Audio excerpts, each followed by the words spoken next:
Hello বন্ধুরা, কেমন আছো তোমরা সবাই? Welcome to my channel Chumki dot Sudip. তো আজকে আমি নিরামিষ রান্না করব, তো সেই জিনিসটা তোমাকে দেখাবো। প্রথমে তো পেঁয়াজগুলো দিয়ে দিলাম তেলের মধ্যে, দিয়ে একটু বাদামি রঙের করব।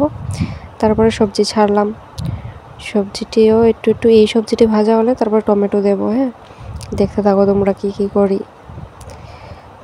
তো একটু লবণ দিয়ে দিলাম, লবণ দিয়ে আবার একটু নাড়ানুড়ি করব।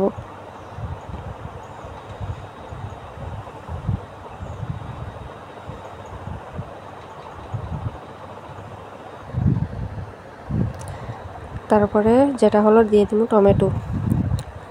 টমেটোটা দিয়ে, টমেটোটা একটু পরে দিলেই ভালো হয়, না হলে গলে যায়।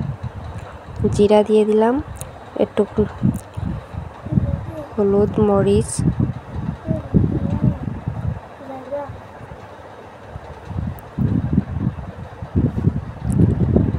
তারপরে একটু নাড়ানুড়ি করে তরকারিটা মোটামুটি একটা লেভেলের করে নিলাম।